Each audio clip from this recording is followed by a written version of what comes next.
Bonjour Patrick. Bonjour Henri. Voilà, aujourd'hui j'ai le plaisir de recevoir un ami et l'honneur de recevoir un personnage que je considère comme considérable dans le monde libéral. Patrick de Cazeneuve est l'organisateur d'une manifestation libérale qui a lieu tous les ans fin septembre à Dax, et cette manifestation est passionnante. Je vous conseille vraiment d'y aller. Vous faites...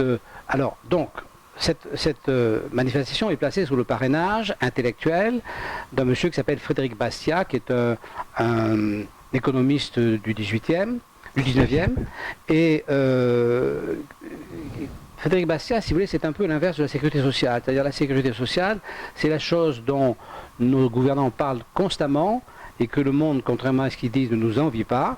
Et Frédéric Bastiat, c'est quelqu'un dont on ne parle jamais, dont nos gouvernements ne parlent jamais, et que le monde entier nous envie, parce qu'il est étudié dans toutes les grandes facultés du monde, sauf en France. Voilà. Donc un personnage tout à fait considérable, avec une biographie tout à fait intéressante, des œuvres tout à fait passionnantes. Et donc, Patrick de Cazeneuve, et alors Frédéric Bastiat est là-bas, d'à côté de Dax. Quel est le village dont... Il est né à Bayonne. Il est né à Bayonne. Voilà. Mais il a vécu à Mugron. Voilà, donc c'est un Landais. C'est comme ça, un Landais ou un Basque? C'est un Landais. C'est un Landais, voilà. Donc, Bayonne était gasconne, donc c'est pas donc c'est un Landais. Donc Frédéric Bastiat est un Landais, et donc Patrick de Cazeneuve vraiment est un personnage considérable, parce que cette manifestation est de très très grande qualité. Donc vous cherchez Cercle Frédéric Bastiat sur le net, vous trouverez donc l'association qui est animée par Patrick, et je vous conseille vraiment de venir. Vous verrez, c'est tout à fait intéressant. Bon, c'est un petit peu d'argent quand même, parce qu'il y a l'hôtel compris, mais on est très bien reçu, et c'est vraiment toute la journée, c'est très dense. Voilà, je vous conseille d'aller là. Voilà. Donc, voilà, nous avons le plaisir de recevoir Patrick de Cazeneuve, donc un libéral profond. Alors Patrick, qu'est-ce que vous avez à nous dire? Peut-être un petit peu sur la manifestation à venir, peut-être des choses un peu près ou pas encore, non? Le sujet est choisi. Le sujet, ce sera la protection sociale au sens large et la justice sociale au sens large. Alors, parlons de la protection sociale et de la justice sociale. Actuellement, nos gouvernants... Pour Frédéric Bastiat, nos gouvernants sont tous socialistes. C'est-à-dire que les socialistes sont ceux qui croient en l'État. Et l'État décisionnaire, l'État acteur, l'État qui règle la vie des gens. Tandis que les libéraux pensent que les personnes sont assez grandes pour gérer leur vie toutes seules tant qu'elles ne portent pas tort aux voisins. Donc le cheval de Troie par lequel les gouvernements s'immiscent dans la vie des gens, c'est la protection sociale et la justice sociale. La justice sociale, pour eux, c'est quand deux individus ou deux personnes ou deux groupes de personnes n'ont pas les mêmes patrimoines, les mêmes biens, les mêmes richesses, ils trouvent automatiquement que c'est injuste, c'est une inégalité. Et à ce moment-là, le travail de l'État, disait-il, est de la réduire, de l'anéantir. Et en fait, ce qui confondent, c'est l'égalité et la justice. C'est-à-dire que la justice sociale n'est pas la justice, et l'égalité n'est pas forcément la justice non plus. La justice sociale, c'est prendre aux uns parce que l'État a décidé, pour donner aux autres en échange de voix parce que l'État a décidé aussi. Mais ce faisant, on ne réduit pas les inégalités, et ce faisant, on transforme des pauvres non subventionnés en pauvres subventionnés. Mais on ne résout pas le problème, ni de la pauvreté, ni des injustices, ni rien. Oui, c'est-à-dire que déjà dans un premier temps, on pourrait quand même dire, en ce qui me concerne, moi je suis un athée d'État, c'est-à-dire je sais que l'État est une abstraction qui n'existe pas. C'est-à-dire, si vous voulez, je ne crois pas en Dieu et je ne crois pas en l'État. Ce sont des abstractions, ce sont des émotions, mais c'est pas. Alors l'État n'existe que par ceux qui prétendent le représenter. C'est exactement comme Dieu qui n'existe que par ceux qui prétendent le représenter. Donc que ce soit les mollahs ou les prêtres, etc., ceux qui disent « moi je représente Dieu », ils ont le droit de le dire. Moi je suis par contre très ouvert et très libéral, chacun dit ce qu'il veut, hein, mais on n'est pas obligé de les croire.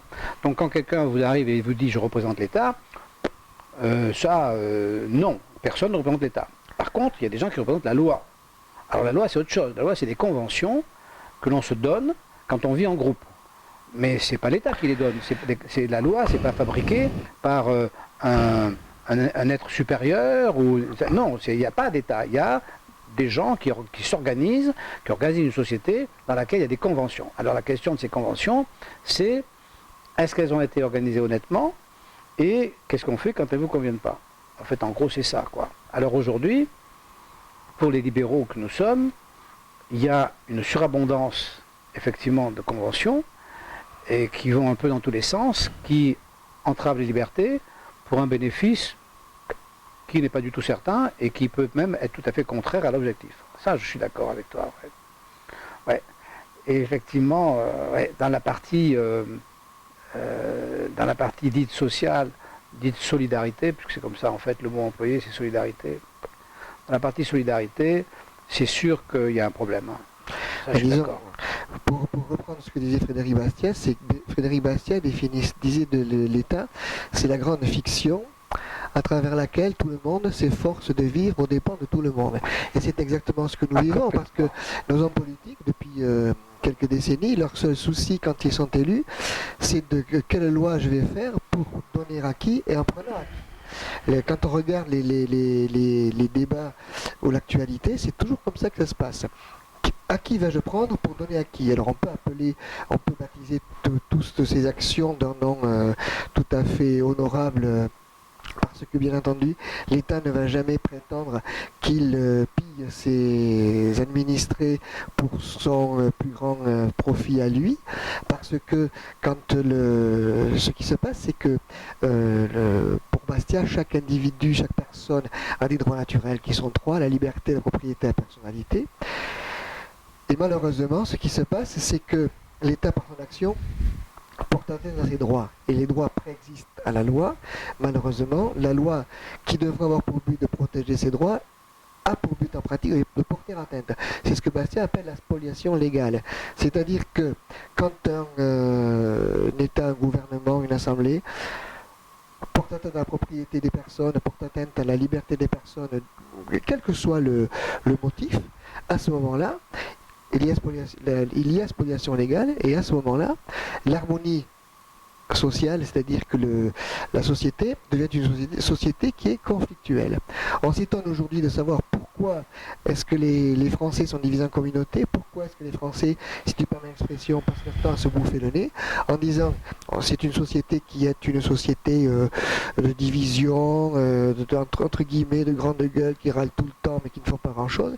On décrit la société française comme ça. Mais ça c'est lié à la pression que l'État met sur la société, parce que pour gouverner, il les divise. Il les divise en communautés, les riches, les pauvres, les médecins, les autres, les enseignants, les pas enseignants, les fonctionnaires, les pas fonctionnaires. Et il va gérer comme ça. Il va dire je vais prendre aux riches pour donner aux pauvres, je vais prendre aux retraités pour donner aux chômeurs, je vais prendre aux chômeurs pour donner à d'autres chômeurs, ainsi de suite. Donc ça divise les gens. Il ne peut plus faire ensemble. Et le fisc, que tu connais malheureusement bien, est un instrument très très important dans la division sociale, puisque c'est lui qui est le bras séculier en quelque sorte. Ouais. Mais moi je ne crois pas que c'est, je dirais, plus bête que ça. C'est-à-dire, je pense que tu cherches une logique qui, à mon avis, malheureusement, n'existe même pas. Parce que moi je pense que tout bêtement, les hommes politiques, ils font des promesses, et puis après ils cherchent du pognon pour essayer de les tenir. Et donc comme il n'y en a pas assez, ils le prennent évidemment d'abord chez les riches, puisque chez les pauvres on ne peut pas avoir d'argent, et ils font des promesses aux pauvres parce qu'ils sont plus nombreux, tout ça pour être élus. Mais si tu veux, il n'y a pas de notion d'un État stratège. Enfin moi j'ai pas l'impression, si tu veux, à mon âge maintenant, j'ai pas l'impression qu'il y a une notion d'un État stratège. Je pense qu'il y a une organisation naturelle qui s'est faite avec des gens à qui on confie le pouvoir en toute bonne foi, et qui en fait ne sont pas dignes de ce pouvoir, parce qu'au lieu de remplir un mandat, ils essaient de garder la place qu'on leur donne, parce qu'ils en ont des satisfactions de notoriété, de pouvoir de décider, etc. Et donc pour avoir ces places, ils font des promesses, et pour payer ces promesses, ils pillent. Je pense que c'est aussi simple que ça. L'État stratège est quelque chose que l'on nous vend, mais l'État n'a rien à voir avec un stratège, parce que il faut bien savoir que les hommes politiques poursuivent leur intérêt propre. Quand les hommes politiques politiques prétendent représenter l'intérêt général, c'est une vaste escroquerie.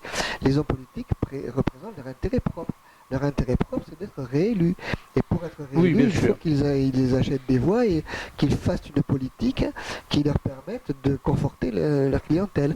Parfois, ils se trompent, c'est-à-dire qu'ils tapent à côté de leur clientèle et un autre homme politique va faire des promesses, prétendre représenter lui aussi l'intérêt général et peut-être qu'il séduira les gens qui seraient élus, mais une fois élu, il va poursuivre ses propres intérêts. Absolument, ça c'est sûr. Ça, je suis entièrement d'accord. Mais alors, pour en revenir au libéralisme, l'année dernière, à ta manifestation, il y a eu un mot qui était constamment employé, qui est la subsidiarité. Et je trouve que c'est assez intéressant, ce mot que je trouve qui est un peu compliqué, assez difficile à dire. Mais en fait, en clair, quand on le résume, ça veut dire que quand on a un problème, on commence par le régler soi-même. Et puis qu'ensuite, si on n'arrive pas à le régler soi-même parce qu'on n'en a pas les moyens, parce que ce n'est pas un problème qu'on peut régler seul, on voit si on peut le régler avec sa famille, avec ses proches. Mais si c'est toujours un problème qu'on ne peut pas régler avec ses proches, sa famille, parce qu'il est vraiment très compliqué, on commence à le régler avec la collectivité, et puis à la fin, on finit par le régler avec la nation, si vraiment le problème est très compliqué. Donc ça, c'est-à-dire, en réalité, sous ce mot un petit peu difficile à prononcer, on parle de la responsabilité. Et la grande différence entre les libéraux et les collectivistes, c'est que le libéral considère que chacun est responsable de lui-même, et que le collectiviste considère que personne n'est responsable de soi, et que une abstraction de l'État, qu'il prétend représenter, devrait s'occuper de tout le monde. C'est là la grande différence.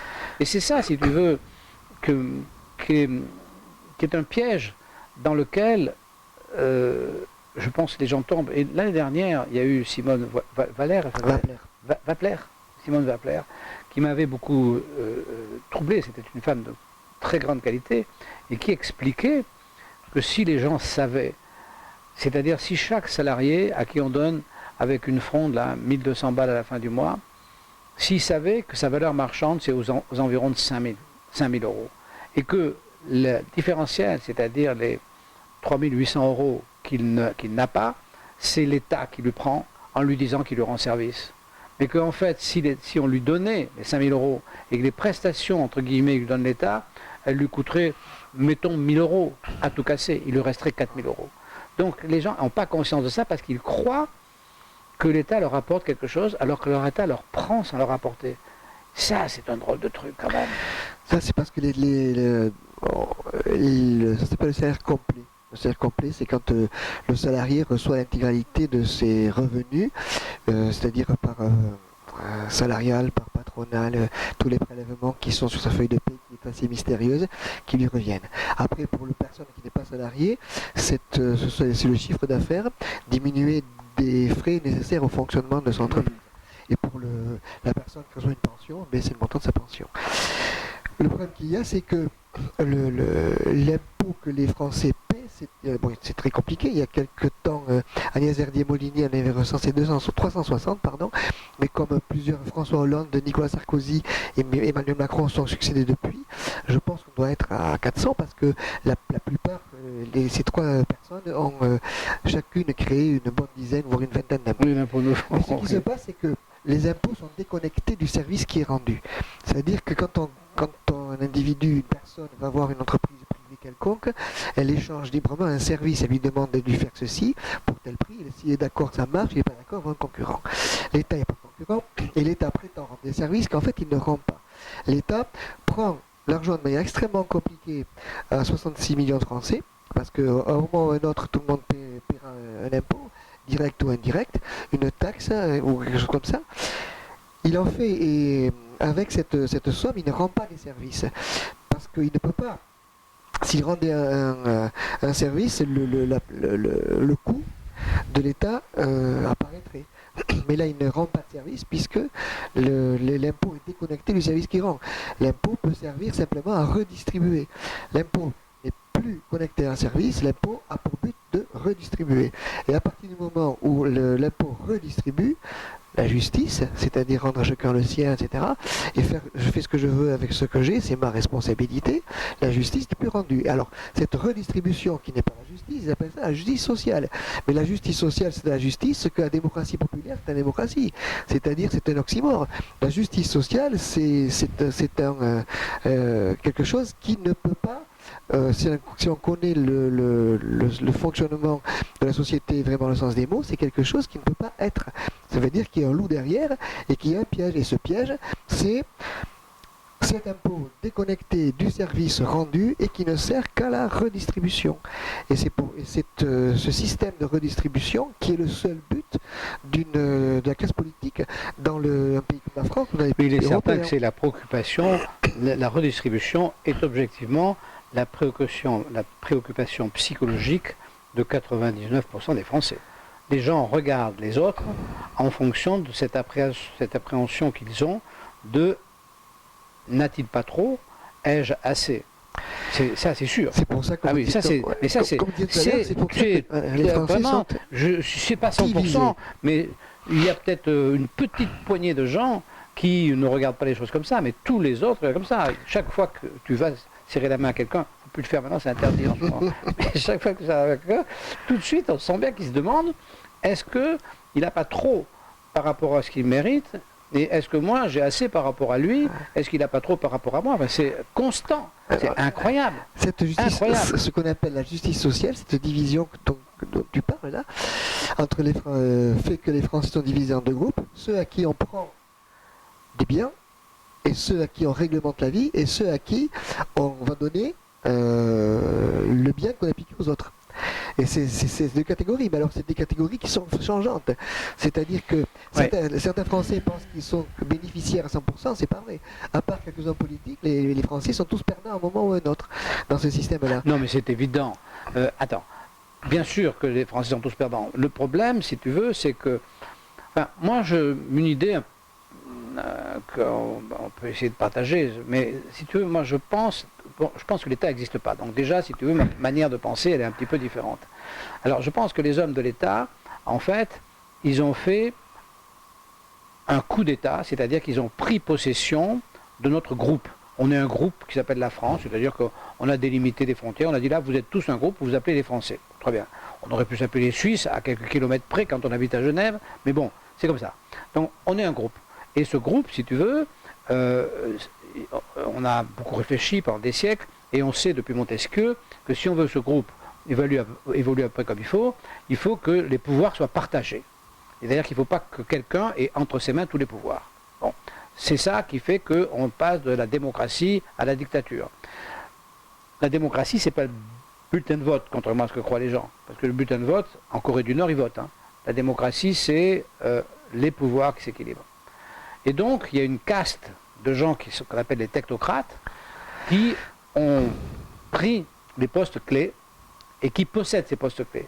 Et c'est pour ça qu'ils ont la santé, c'est pour ça qu'ils ont l'électricité, c'est pour ça qu'ils ont la SNCF, c'est parce que ce sont des postes clés.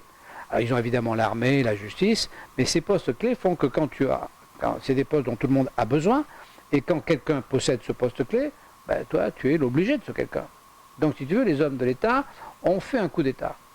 Et puis récemment, ils ont pris le pouvoir, puisque aujourd'hui, les élus, ils ont complexifié la vie de tous les jours à un tel point que les gens qui sont élus ne peuvent plus avoir la moindre désir, parce qu'il faut qu'ils passent par leur système technocratique, parce qu'ils ne sont pas capables. Un maire a une idée, quelle qu'elle soit, il n'est pas capable de la mettre en musique. Il ne peut pas. Il faut qu'il appelle tout de suite son directeur des services. Que ce soit un problème culturel, il appelle le directeur des services culturels, que ce soit un problème d'urbanisme, il appelle le directeur des services urbanisme, que ce soit un problème financier, il appelle le directeur des services financiers. Les maires n'ont plus aucune, pas un seul maire de France à la maîtrise de son entreprise. Que l'entreprise étant le service du bien commun. Donc, moi, je pense qu'il y a un coup d'État à la technocratie. Et je pense que les gens ont une haine pour l'ENA, qui est une haine justifiée, souvent pas conceptualisée. Ils ne savent pas pourquoi ils ont cette haine, parce que c'est instinctif, mais cette haine, elle est légitime. C'est en ça que les Gilets jaunes, qui se trompent complètement de solution, puisqu'en fait, ils envisagent une solution qui va encore plus dans ce sens, au lieu de réclamer leur liberté individuelle, ils réclament une société encore plus oppressante, mais leur émotion, leur réaction, leur contestation, elle est parfaitement légitime, parce qu'on est dans un système de coup d'État. Je suis sûr de ça.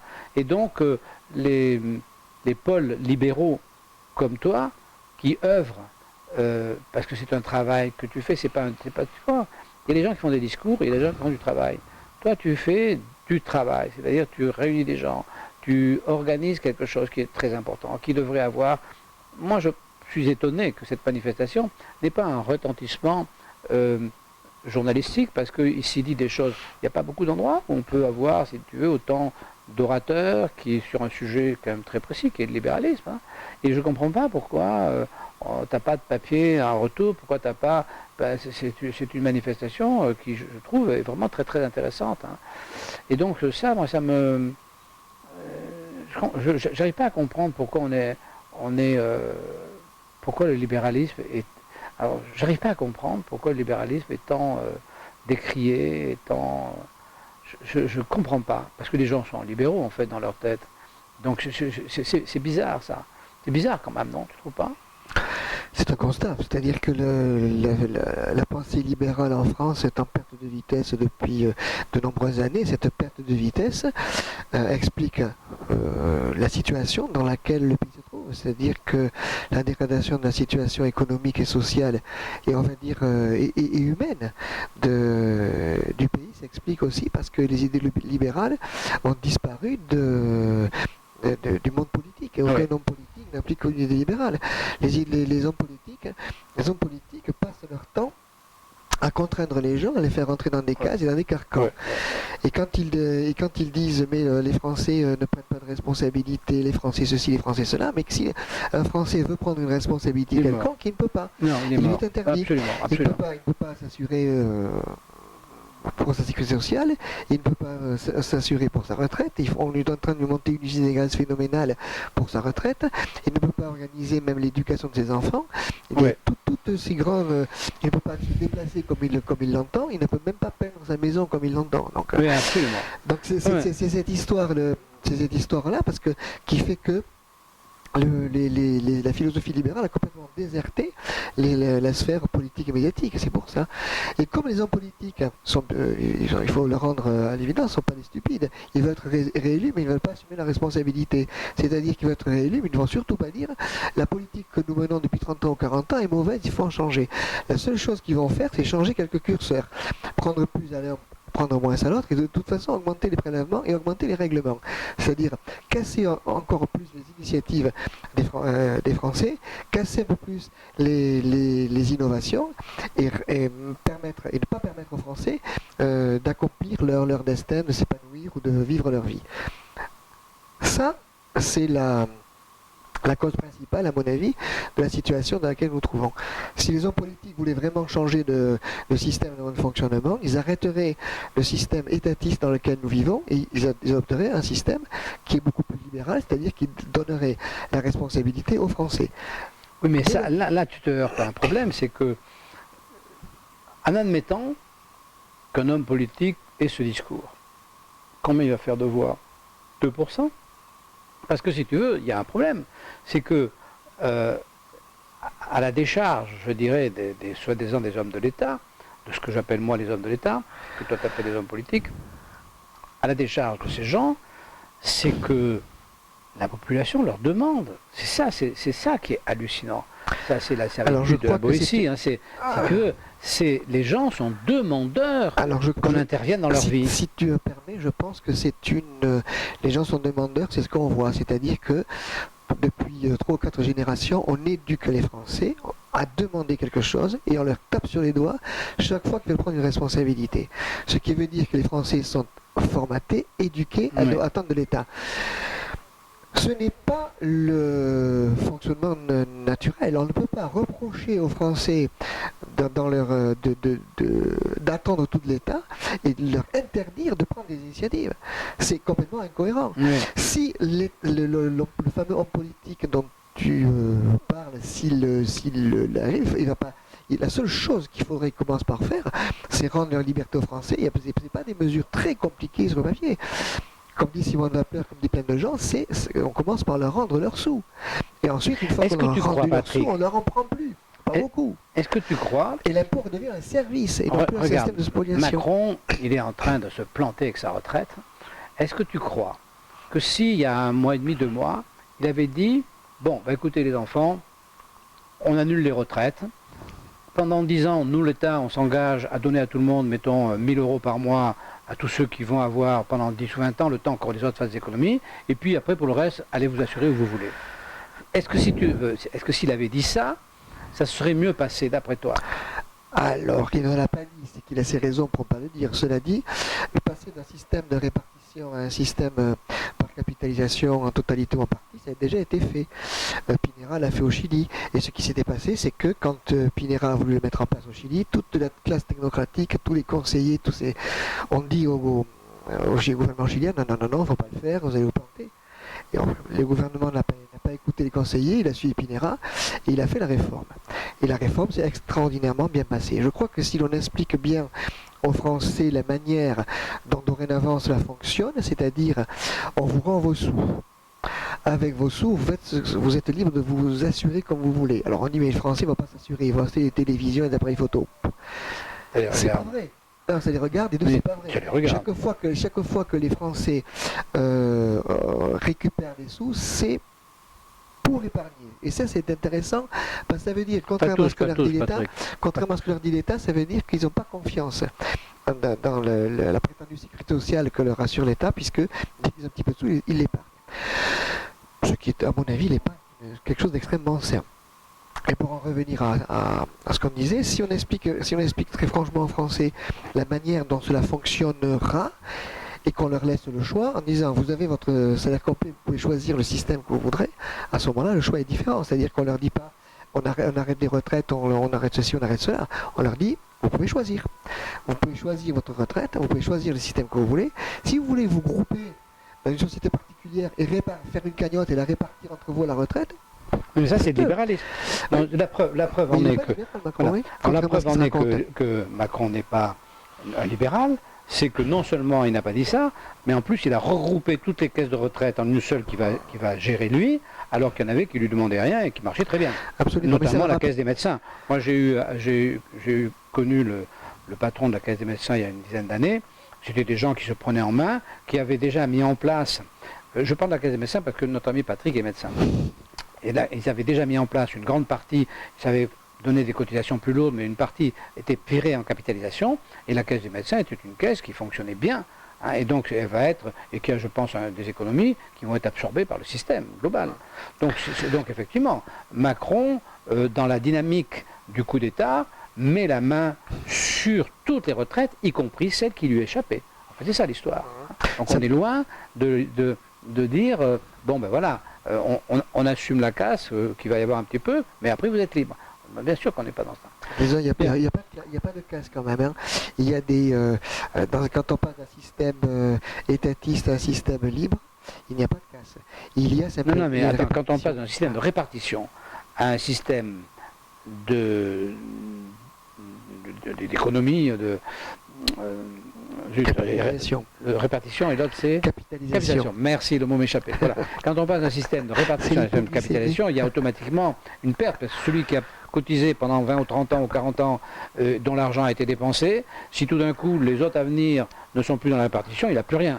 Donc il faut bien payer la casse à ce moment-là. Alors, il y a une période de transition, voilà. C'est-à-dire pendant laquelle le pays va digérer ou écluser le passif. Voilà, bien sûr. Toutes les personnes qui ont cotisé pour leur retraite en toucher une, et le temps que la machine par capitalisation reprenne. Bien sûr. Mais c'est pas.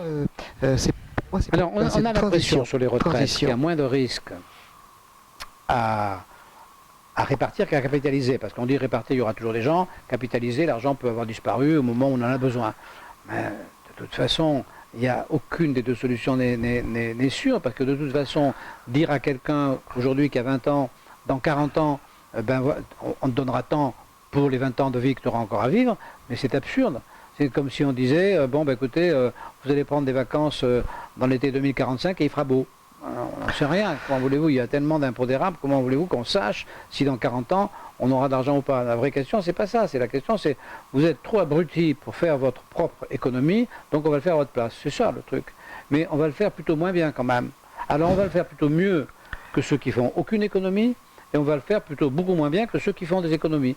On en revient à ce que tu disais au début, c'est-à-dire on en revient à cette idée de redéfinir les responsabilités et de redéfinir le partage. Parce que finalement, celui qui est économe et qui gère bien sa vie, normalement, il doit arriver à la fin de sa vie. Écoutez, moi je veux dire un truc, pour mon exemple personnel, mais si tu veux, moi si on ne m'avait pas massacré fiscalement, ma retraite, j'ai cotisé tous les ans, et je gagnais pas mal d'argent, j'ai cotisé tous les ans, ma retraite c'est 450 €, maintenant 500 € par mois. Bon, et le capital que j'ai mis de côté, si le fisc ne voulait pas me le voler, il est quand même beaucoup plus important que ça.